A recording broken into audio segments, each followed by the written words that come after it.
A ver, la palabra cultura la usamos constantemente, ¿verdad? Pero ¿nos hemos parado a pensar qué significa de verdad? Vamos a ver que este concepto, que parece tan simple, en realidad es una herramienta potentísima, con una historia fascinante y, ojo, a veces muy conflictiva. Claro, de primeras la pregunta parece fácil, pero su respuesta saca a la luz una tensión brutal sobre cómo entendemos el mundo y sobre todo nuestro sitio en él. Venga, para empezar, vamos al lío. Para entender este concepto hay que ver la tensión que lo define. Históricamente, la cultura se ha visto de dos maneras que chocan entre sí, como las dos caras de una misma moneda. Por un lado, como algo que nos enriquece, el cultivo del alma, y por otro, como una simple herramienta de poder. O sea, por un lado tenemos esa idea de la cultura como algo universal que nos hace mejores, el arte, la ciencia, la razón, lo más elevado. Y por el otro, su uso como un arma para dividir y para controlar, para dibujar una línea muy clara entre un nosotros y un ellos. Vale, pero para entender cómo se usa hoy es fundamental echar la vista atrás y ver de dónde sale todo esto. Porque claro, el concepto de cultura no apareció así, de la nada. Se fue creando en momentos históricos muy concretos y con unos objetivos muy claros. Y su viaje, la verdad, es que lo dice todo. La palabra empezó en el latín medieval, refiriéndose a cultivar el campo, a la agricultura, vamos. Luego, en el siglo XVIII, en la Ilustración, da el salto y pasa a significar el cultivo del espíritu. Pero el gran cambio llega en el siglo XIX. Con la expansión colonial a tope, la ciencia la coge para intentar clasificar y entender la increíble diversidad humana que se estaban encontrando.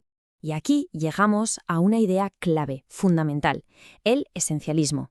¿Qué es esto? Pues es la creencia de que la cultura es como una cosa fija, algo que no cambia y que un grupo de gente tiene, casi como si fuera su ADN. Pero, y esto es lo importante, vamos a ver que la cultura no es algo que se tiene, sino algo que se hace, y se rehace sin parar.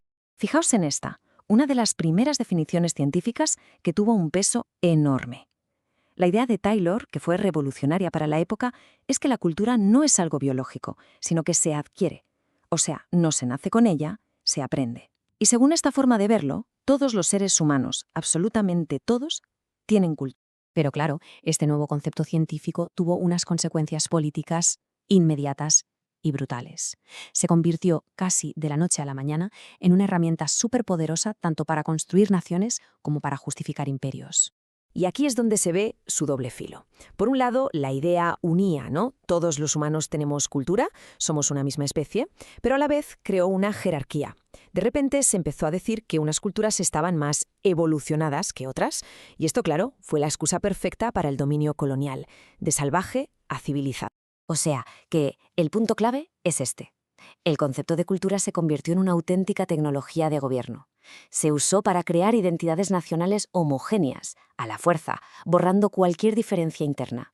Y, por supuesto, para administrar los imperios coloniales de una manera supuestamente eficiente, clasificando y controlando a todos los pueblos que colonizaban. Pero bueno, a principios del siglo XX las cosas empezaron a cambiar.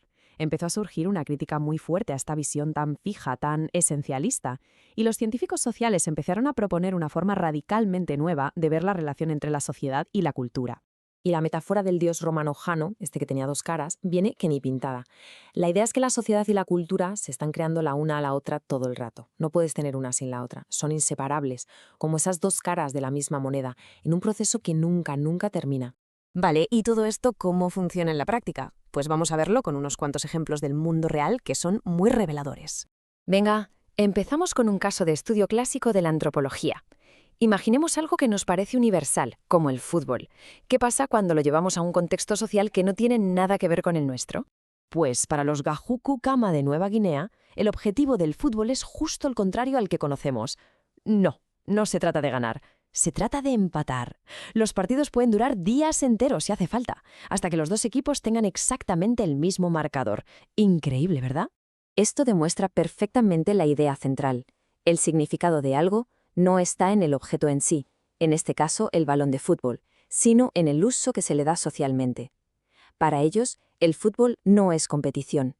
Es un ritual para fortalecer los lazos del grupo, para reforzar la solidaridad. Pasemos a otro ejemplo, uno que nos parece de lo más natural del mundo, pero que en realidad es una invención súper reciente, de hace nada, impulsada además por el comercio y la publicidad del siglo XX. Y sí, hablo de la idea de que el rosa es para las niñas y el azul para los niños. Esta asociación de colores no tiene absolutamente nada de natural o esencial. Y este último ejemplo nos muestra el lado más oscuro de estas clasificaciones. La cita sobre la portación de cara, sobre tener mala pinta, es potentísima. Demuestra cómo los estereotipos culturales, basados solo en la apariencia, tienen consecuencias muy reales y a menudo muy peligrosas. No es un simple prejuicio, no. Es una forma directa de ejercer poder y control social. Entonces, llegamos al punto crucial. Estas clasificaciones culturales nunca son neutrales. Son auténticos campos de batalla, escenarios de poder y de conflicto donde se están negociando, todo el tiempo, las jerarquías sociales. Una buena forma de verlo es pensar en la interacción social como si fuera un ring de boxeo. Cada conversación, cada gesto, cada mirada es como un pequeño combate. Un combate donde se negocian las reglas, se desafían los estatus y se reafirman o no las relaciones de poder. Y esto nos lleva a una pregunta que hay que hacerse. Cuando se usan palabras del día a día para referirse a otras personas, ¿qué tipo de poder se está usando? ¿A quién se está incluyendo y a quién se está dejando fuera?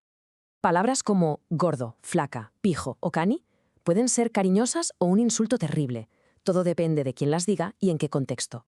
Nuestro lenguaje de cada día está creando realidades sociales y reforzando jerarquías, muchas veces sin que ni siquiera nos demos cuenta. En definitiva, la clave no es afirmar una identidad cultural fija, como si fuera una bandera.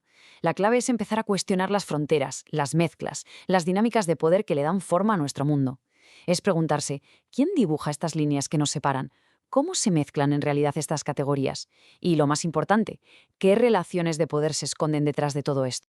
Porque al final, la cultura no es lo que somos, no es una esencia. Es lo que nos hacemos los unos a los otros. Es un juego cuyas reglas estamos creando y recreando con cada cosa que hacemos. Por eso la pregunta importante no es qué cultura somos, sino a qué juego vamos a jugar mañana, qué mundo social estamos construyendo juntos, ahora mismo.